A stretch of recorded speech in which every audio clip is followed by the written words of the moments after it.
All right, man. Now, there's been a conversation going on in the culture with the movies, man. For the culture, what do you think? What movie are you taking? Boys in the Hood or Menace to Society? Boys in the Hood. Boys in the Hood over Off Menace? top. Why? Why is that? Furious Styles. Okay. It feels like Boys in the Hood gives you a portrayal with a message, with reality, with solutions.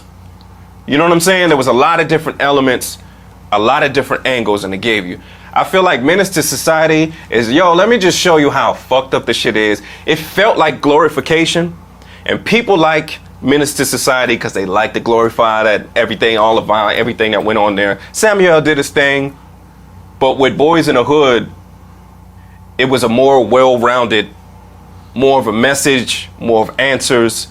It just felt more real, and it felt like it informed you. It gave you, you know what I'm saying, the tragedy and the hope of everything. To whereas Menace to Society is just the dark. It's just glorify the dark. Well, me, I'm an ignorant guy, so I'm gonna have to go with Menace.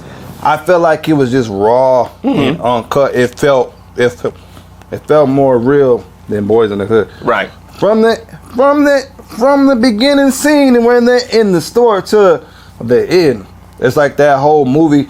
Goddamn Samuel Jackson in there shooting somebody at the table.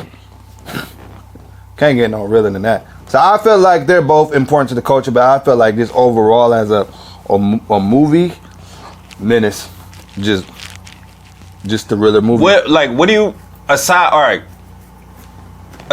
from the graphic reality, what do you get out of it? Like, is there anything that you learn or anything you pull from? Is there anybody to pull from? Maybe Sharif, but he gets dismissed. Yeah. Sure. And maybe the teacher, Charles Dutton. That was a great moment. That was probably like the only moment. They didn't have a Furious. You know what I'm saying? They didn't have a Furious moment. They didn't have a mom there. Even though the parents were divorced, you still had elements of influence. You know what I'm saying? There was a lot.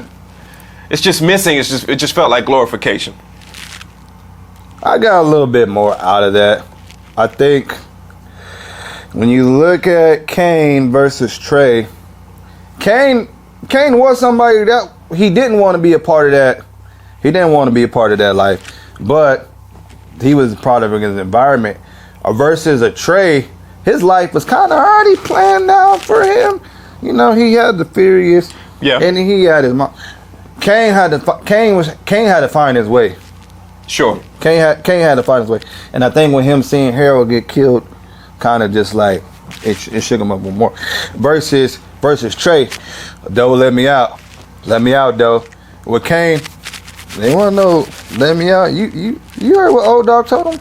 I think if you look at the reality, because if he's not if you look at the reality, although both of them are based on reality, if he wasn't affiliated with anything, like if this is based on California and he wasn't affiliated with anything, and he's not banging anything, if you look at more of what the politics were at California in that time, if you're not banging, you either playing football or you trying to go to college or something like that. That's more Boys in the Hood. He got in there because natural feelings, but he knew that wasn't him. So he got out.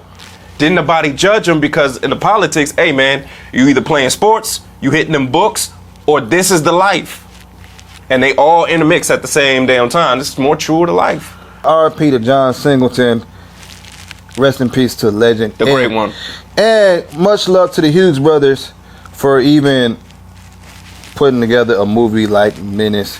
Speaking of John Singleton, man, Spike Lee.